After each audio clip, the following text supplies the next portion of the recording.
Welcome to New TV Telugu. YCP కీలక నేత Rajya Sabha MP Vijayasai Reddy వైసీపీకి గుడ్ బై చెప్పారు. తాను రాజకీయాల నుంచి శాశ్వతంగా దూరం అవుతున్నట్లు ఆయన ప్రకటించారు. రాజకీయాల నుంచి తప్పుకుంటున్నట్లు విజయసాయిరెడ్డి ట్వీట్ చేశారు. జగన్ బాగుండాలని కోరుకుంటూనే తాను ఏ పార్టీలో చేరడం లేదని చెప్పుకొచ్చారు. వ్యక్తిగతంగా తీసుకుంటున్న నిర్ణయంగా పేర్కొన్నారు. తాను భవిష్యత్తులో వ్యవసాయం చేసుకుంటానని స్పష్టం చేశారు. శనివారం ఆయన తన రాజ్యసభ పదవికి రాజీనామా చేయడం, ఉప రాష్ట్రపతి విజయసాయిరెడ్డి రాజీనామాను ఆమోదించడం అన్ని కూడా చకచకా జరిగిపోయాయి. ఈ మేరకు ఆయన తాజాగా చేసిన ట్వీట్, షేర్ చేసిన ఫోటోలు ఇప్పుడు సోషల్ మీడియాలో వైరల్ అవుతున్నాయి. విజయసాయిరెడ్డి రాజీనామాపై పార్టీ శ్రేణులు ఒక్కసారిగా షాక్కు గురయ్యాయి.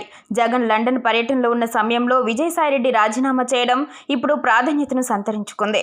అయితే విజయసాయిరెడ్డి ఇంత సడన్గా ఎందుకు రాజీనామా చేశారనే విషయం మాత్రం తెలియడం లేదు. ఇటీవలే ఆయన ఉత్తరాంధ్ర బాధ్యతలను కూడా స్వీకరించారు. ఇలాంటి సమయంలో ఆయన జగన్కు తోడు ఉండాల్సి పోయి ఇలా రాజీనామా చేసి రాజకీయాల నుంచి తప్పుకోవడం ఏంటని వైసీపీ శ్రేణులు ఆయన్ను ప్రశ్నిస్తున్నాయి. ఇదిలా ఉంటే విజయసాయిరెడ్డి చెప్పినట్టుగానే వ్యవసాయ రంగంలోకి ఎంట్రీ ఇచ్చారు.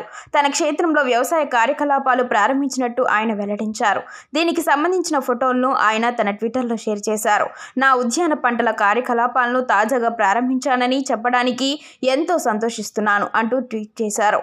ఓ జీప్ సింపుల్ డ్రెస్తో వచ్చిన విజయసాయిరెడ్డి ఆల్ ఈజ్ వెల్ అనే ఉద్దేశంతో బొటనవేలు పైకెత్తి చూపారు. ప్రస్తుతం దీనికి సంబంధించిన ఫోటోలు సోషల్ మీడియాలో వైరల్గా మారాయి.